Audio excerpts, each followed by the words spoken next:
Oi, eu vou falar sobre pressão de vapor de um líquido.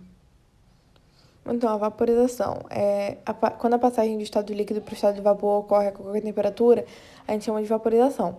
E quanto maior for a temperatura, maior vai ser o grau de agitação das moléculas, e isso faz com que o maior número de moléculas passe para o estado de vapor.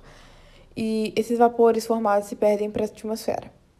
Aí, quanto maior a temperatura, maior o número de moléculas no estado de vapor. Na pressão de vapor, determinadas moléculas que ficam na superfície, quando está em determinada temperatura, elas contêm energia suficiente para romper a tensão superficial do líquido e elas passam para o estado de vapor. Essas moléculas que vaporizam formam uma camada, tipo, acima da superfície do líquido, que exerce uma pressão sobre esse líquido. A pressão máxima de vapor é a maior pressão que seus vapores exercem em determinada temperatura, em equilíbrio com a fase líquida dessa substância. Para cada temperatura existe um valor específico, e a elevação da temperatura de um líquido acarreta necessariamente um aumento da pressão de vapor. Aí, quanto maior a temperatura, maior a pressão de vapor. E a volatilidade é a facilidade de vaporização. A tonoscopia é o estudo da diminuição da pressão de vapor de um líquido pela adição de soluto não volátil, e esse soluto diminui a pressão do vapor de água.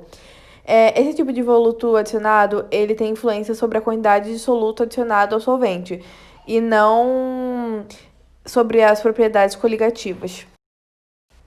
Agora eu vou falar sobre a temperatura de ebulição. O processo de ebulição é tipo a vaporização, só que de forma mais intensa. Ele não ocorre só com as moléculas da superfície, mas sim todas as moléculas do líquido. A temperatura de ebulição de um líquido está associada ao valor da pressão atmosférica que esse líquido está sendo submetido. Para o líquido entrar em ebulição, é preciso que essas moléculas tenham energia suficiente para superar a pressão exercida pelo ar atmosférico. Isso ocorre com o aumento da temperatura, porque quando você aquece o líquido, as moléculas de água passam a se movimentar mais intensamente, e isso faz com que se rompa a tensão superficial do líquido e supere a pressão atmosférica exercida sobre ele. Quanto maior for a pressão atmosférica, maior vai ser a temperatura de ebulição. E quanto maior for a altitude, menor vai ser a coluna de ar atmosférico sobre o líquido. Agora, a relação entre a temperatura de ebulição, pressão e vapor. O líquido entra em ebulição quando a pressão de vapor se iguala à pressão atmosférica. No início, o valor de pressão do vapor de água é muito inferior à pressão atmosférica. Quando aumenta a temperatura, promove esse aumento da pressão de vapor de água.